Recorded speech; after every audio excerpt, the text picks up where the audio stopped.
He looked like a nobody, an average man wearing cheap clothes, eyes always low, walking through the crowded streets of Seoul. He didn't stand out, he didn't make noise, but for nearly a year, Yoo Young-chul was silently waging war on his city. His mission? To destroy the people he hated most, the rich, women, and anyone he considered beneath his twisted version of justice. From September 2003 to July 2004, Yoo murdered at least 20 people, but experts believe the number could be far higher.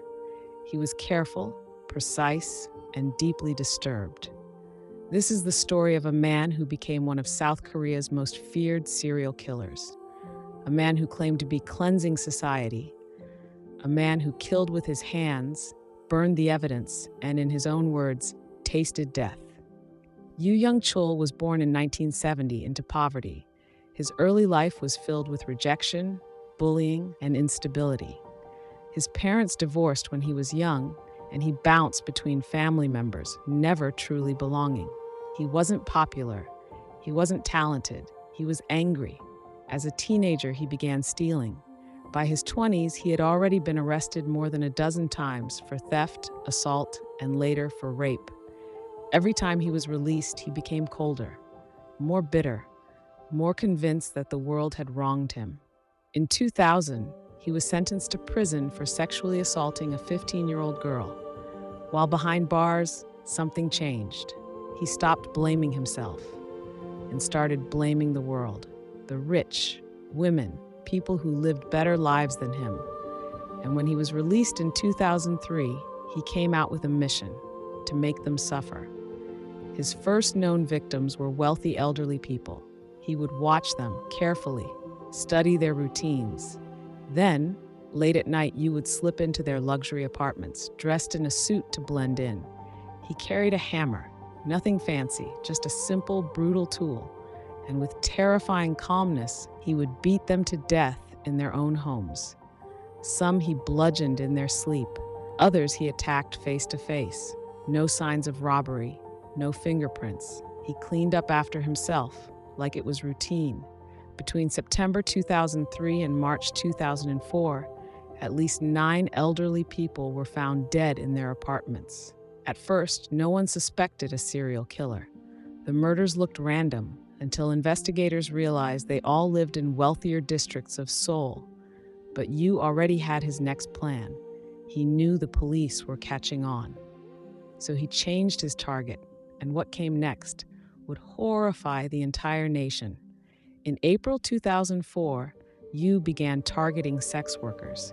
He called them through online ads. He posed as a client. He invited them to his apartment. Once they arrived, the door would shut, and no one would see them again.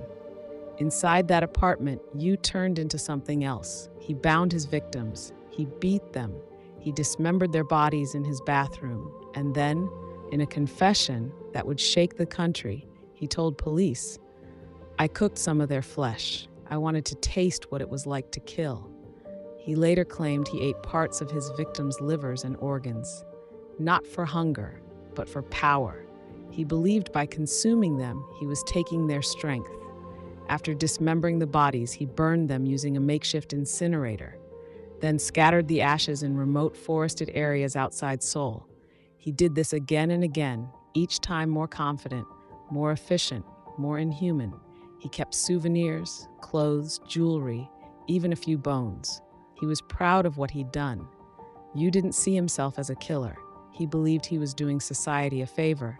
He said, "I was cleansing the world of people who didn't deserve to live." He called his victims filth, and he saw himself as some kind of twisted avenger.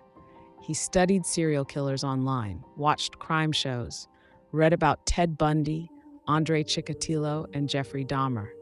He admired their methods and improved upon them.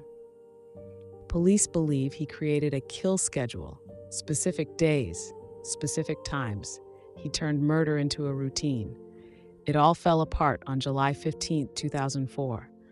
Yoo invited another woman to his apartment, but something felt off. She noticed he had strange restraints, tools that didn't belong. She tried to leave. He tried to attack, but she fought back. She broke free, ran to the police, and reported everything. The very next day, Yoo Young-chul was arrested. At first, he denied it all.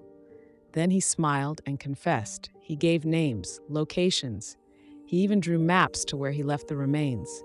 He showed investigators how he dismembered the bodies, how he cleaned up, how he lured them. The coldness was chilling. He said, "I killed because I wanted to. I killed because they deserved it."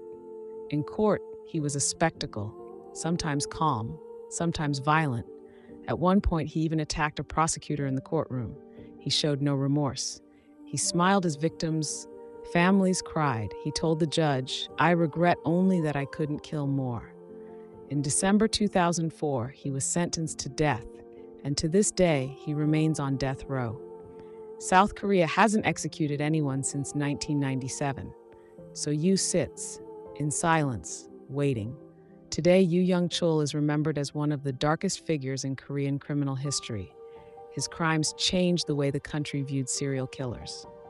His case led to tighter monitoring of sex work ads and increased background checks on released offenders. But for the families of his victims, the wounds never healed. He didn't just kill their loved ones, he desecrated them, he erased them, and the most terrifying part, no one saw it coming. He lived among ordinary people, rode the subway, ate at food stalls, even had relationships. He was invisible until it was too late. Yoo Young-chul wasn't a demon. He wasn't possessed. He was something much worse, a human being who chose to become a monster. And the question he leaves behind is how many more like him are out there, waiting, watching.